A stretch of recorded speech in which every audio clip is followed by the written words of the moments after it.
How many games will America's team win in 2024? What's going on, Cowboys fans? It's Mitch here, back with another NFL record prediction video. And in this video, a breakdown of the Cowboys 2024 schedule. Game by game, pick by pick, analyzing the toughest games, the easiest games, everything in between, and ultimately deciding, are the Cowboys as good as last year? Can they actually be better than last year? Will they repeat as NFC East champions? Something that really doesn't happen all that often in the NFC East. All that and more, man. Gronk spike the like button. Subscribe to the channel for all 32 NFL record predictions, including your favorite team, the Philadelphia Eagles, the New York Giants, the Washington Commanders, the NFC East, all of them on this channel. So subscribe and comment below your opinion on the boys. How good do you think they'll be this year? Do you have high hopes? Or are your hopes maybe a little lowered in 2024? Let's discuss. The schedule for the Cowboys, of course, always starts in epic fashion. It's a big show when you've got the Cowboys. It's always fun. It's always dramatic, right? It's the Cowboys. It's America's team. And in week 1, they played the Cleveland Browns. But what makes this game special is not only is it Myles Garrett versus Micah Parsons, Tom Brady is on the call for the first time ever for an NFL game, which is pretty cool, especially for me, because I'm a Patriots fan and I'm a Tom Brady fan. But will the Cowboys win this game? I think this is a really tough matchup to start the season for the Cowboys. They're instantly giving them a nice test. Obviously, with Brady on the call, it had to be a premier game and a premier matchup. And obviously, they wanted it to be the Cowboys, right? The team that did ultimately send him packing into retirement, which is also kind of funny. But the dog pound's going to be pumped. Cleveland is sometimes pretty tough to play. And their defense is phenomenal. Their D-line is loaded. Their secondary is extremely talented. And it's going to be one of the toughest tests that Dak Prescott, CeeDee Lamb, and this offense will see all year. And ultimately, I just think the difference here is that Cleveland, despite having Deshaun Watson and the Cowboys having Dak Prescott and the Cowboys having a much better quarterback, despite that, I think the biggest difference is the fact that Dallas will have a multitude of different new things, right? Like, Dallas is going to have 3 new offensive linemen, like multiple new starters. They're going to have to rely on multiple new rotation players to their defense. Trayvon Diggs back in the secondary, right? A new defensive coordinator and a new defensive scheme. When you think about Cleveland, like, they literally have everybody the same from last year. They're just getting players back that are healthy now on the offensive line. And their defensive coordinator is the same. The offensive play caller is the same. Yeah, maybe Deshaun Watson's a disaster, and that allows Dallas to come out on top. That could certainly happen. Dallas's defense could be all over them and could force some turnovers in the passing game. But you know what I think helps Cleveland and really makes it a difficult matchup here for Dallas? Their D-line is awesome, which is really going to test the Cowboys' offensive line and protection of Dak Prescott. And then their O-line is awesome, and they can run the ball. And Dallas is not great against the run, at least the last few years. Maybe Mike Zimmer will fix that, but I don't know, not in week 1. So I have the Cowboys dropping their first game to the Cleveland Browns. I think Cleveland will win it. And I think ultimately it's just a tough matchup on the road to begin the season. But I don't think by any means it will be a blowout. Week number 2, the New Orleans Saints at the Dallas Cowboys. I think the Cowboys get back on the board here. I think initially I said the Saints could upset the Cowboys, which I think is possible. Like, it's possible. Derek Carr has pulled one out on the Cowboys before in Dallas. I recall that game where that was one of the best games I've ever seen Derek Carr play with the Raiders a couple years ago on Thanksgiving. But honestly, I don't think Derek Carr is even the same Derek Carr then, and I don't think the Saints are going to be able to block the Cowboys all that well. I think the Saints are going to have issues on the offensive line all year. I don't think the Saints are going to be able to run the ball quite the same way as Cleveland. And I think their receiver options are rather limited. right? If you stop Chris Olave, I think you largely slow down their passing game. And on the other side, I think the Saints' pass rush is not nearly as good as Cleveland's, although it's not bad. Their secondary is very talented and will give the Cowboys a tough time. But Lattimore doesn't really travel to the inside, so they're going to have to figure out a way to slow down CeeDee Lamb. Dennis Allen's a challenging defensive coordinator, though, so he'll make life difficult on Dak, but I think ultimately Dallas is not going to start 0-2. I think they at least split these two games and figure it out and win one of them. So I'm going to take the Cowboys in a pretty tight but good game. I could see this maybe being a little bit more defensive than expected. Week 3, they play the Ravens. I'm going with the Ravens. I don't think this is out of the question that Dallas could win this game, but I do feel like the Ravens are a more complete team. I feel like they're more physical. I feel like Derrick Henry adding to the Ravens and not signing with the Cowboys, and the Cowboys not even really giving him a call, might anger the big man a little bit, because Derrick Henry, I think, maybe wanted to be a Cowboy because obviously the ties to Texas. But to me, like, Lamar is awesome. The Ravens' running game is awesome. Their O-line will have some changes early in the year, but it's going to be difficult for the Cowboys to slow down their running game, to slow down Mark Andrews, to slow down Lamar and his scramble drill plays, to also cover Zay Flowers. It's a difficult offense to match up with. And then defensively, the Ravens are very sound. They've got Justin Madubuike coming up the middle of the pocket, which could be a problem. They've got really good corners that can kind of play in multiple different spots. Kyle Hamilton is an excellent player. Roquan Smith is an excellent player. The defense is really good. So I think the Ravens probably pull it out, but it is Dallas in Dallas. And if they can find a way to make this a bit of a shootout and speed the tempo up, then maybe we get to a part in the game where Parsons and the pass defense of the Cowboys comes through if they make the Ravens a drop back passing team. But personally, I think that the Ravens will be able to run the ball well and the Cowboys won't as much. So I think that's the difference. Week 4, the Cowboys play at the Giants. I'm going to go with Dallas. Dallas has owned the Giants in recent years, specifically because their D-line has dismantled the Giants' offensive line, regularly. Both of these games are on Thursdays. I believe one is on Thanksgiving and one is on a Thursday night. I'm going to go with Dallas in both of them. I just think it's a terrible matchup for the Giants. The Giants do not stand a chance unless their defensive line is just absolutely just dominating, like the Cowboys' offensive line, which I could see the Cowboys' offensive line not being as good as previous seasons. I could see it slipping up early in the year and having struggles because of the new pieces. But ultimately, Dallas is one of those teams, kind of like the Packers, that has a very good just understanding of how to develop offensive linemen, how to pick offensive linemen, how to coordinate the line to make it competent. And I think eventually they'll figure it out. That's the only real advantage the Giants kind of have in the game is their pass rush. But that's about it, honestly. The Dallas Cowboys at Pittsburgh. This is going to be a challenging game as well. Playing in Pittsburgh is tough always.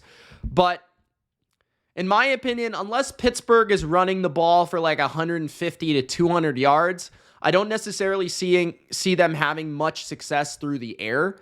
And I do see Dallas having success through the air. I do think Pittsburgh can rush the quarterback. I mean, TJ Watt, Alex Highsmith, Cam Hayward, it's a challenging front.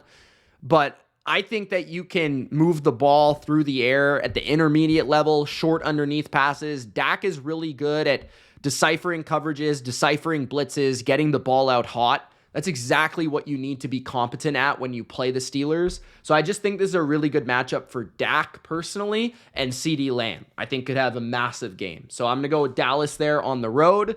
Week 6, they play the Lions. This is a great game. It's a rematch of the last regular season matchup where the Lions maybe should have won, but they had the linemen not checked into the game correctly, right? I think the Lions are the more complete and better team this year, so I'm going to pick the Lions, regardless of where the game is at. I do think Dallas was better last year on paper, and I felt like Dallas would have won that game a little bit easier last year than they did, but I wasn't shocked by what happened. I just felt like Dallas last year, to me, I thought their pass rush would have had more effect on Jared Goff. I felt like that, the overall ability to run the ball, the Lions certainly have. Like, when you look at the matchup now, like, the Lions' offensive and defensive lines have only gotten better since last year. Their running game is one of the best in football, which Dallas regularly struggles with strong running games and diverse running games. They operate with a lot of play action, which targets the middle of the field, which Dallas tends to struggle with because of their linebackers. So this is not a very good matchup for Dallas's defense. On the other hand, I do think Dak can move the ball through the air because I still feel the Lions are not that good in the secondary, but I would say they are better than last year. So the Lions have maybe kind of shortened the margin in terms of Dak's success in this game. So that's kind of where I think the Lions get the edge, is their defense is a bit better than last year. Then there's a bye week, but I don't think their bye week prepares them for Kyle Shanahan and Brock Purdy. I think the Niners win. This is just a tough matchup for the Cowboys. I think it might be the worst matchup in professional football for the Cowboys. It's just the last couple of years we've seen it take place. Like, whether it's been the Niners because of their defense, specifically their pass rush, or it's been because of the offense, just dominating the Cowboys defense. Either way, they just get out physicaled. I think that's the main thing. Like, the Niners just beat them up. Like, I think the Cowboys are a little too soft to beat the Niners, specifically in San Francisco. And those fans, I went to that game last year. They love beating the Cowboys. This is going to be a hype atmosphere. So, yeah, it's a tough matchup for Dallas. Week 9, in Atlanta, I think Dallas is the overall better team. I think specifically in the passing game, they'll have more success. I think that Atlanta's defense, they don't have a great pass rush. I could see Dak having a lot of time, one of those games where he's kind of batting the ball, kind of running around, extending plays, making magic happen, playing at his best. In the Dome, this could be a bit of a shootout because Atlanta does have really good offensive pieces, a good offensive line. Kirk Cousins, by midway point, should be pretty healthy. So this could be a shootout, but I think Dallas will win it. I also think Dallas has a better secondary, so that also helps.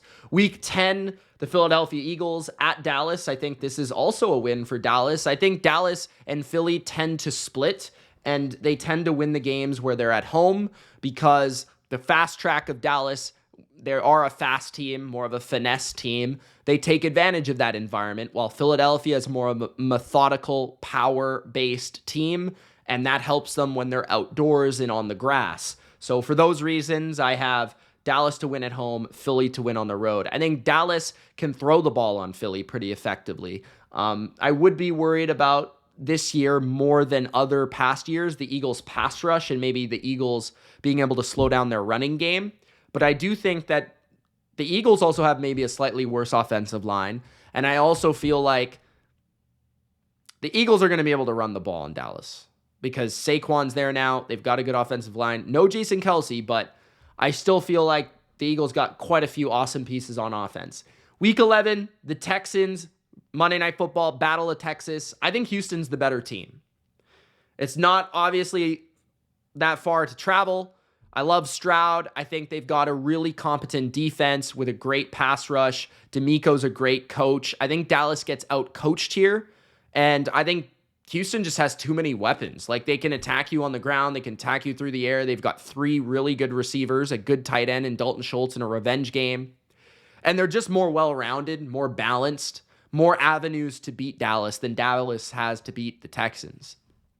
Week 12, the Commanders in Washington. This is the first matchup they'll play Washington this year. I actually am going to go with the upset and have Washington beat Dallas, and the reason for that is Dan Quinn. I think the familiarity of some of the players in Washington as well as the coach in Washington is going to allow them to have an edge against Dallas that many teams don't have, and it's just going to be one of those familiarity factors. So I'm going to go with the Commanders outdoors in Washington.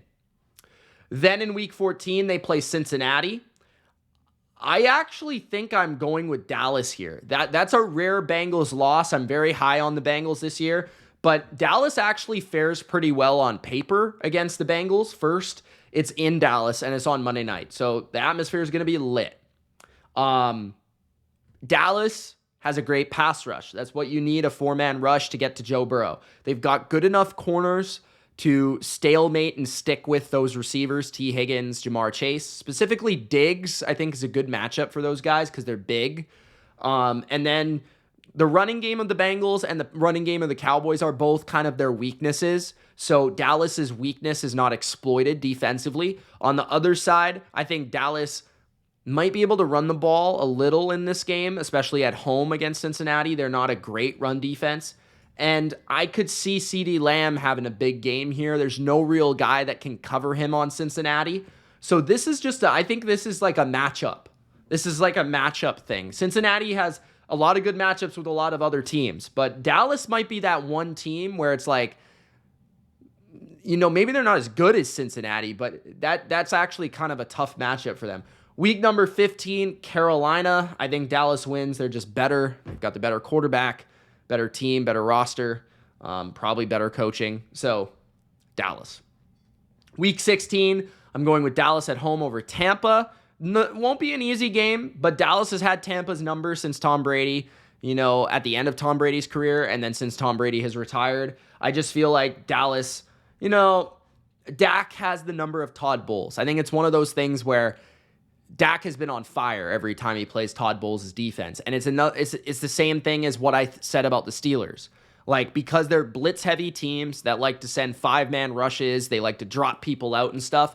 Dak is one of those quarterbacks that's very good when he's able to decipher a defense and get the ball out, right, and play in rhythm. And once he gets in a rhythm, he's really tough to stop. It's about kind of not allowing him to have that rhythm.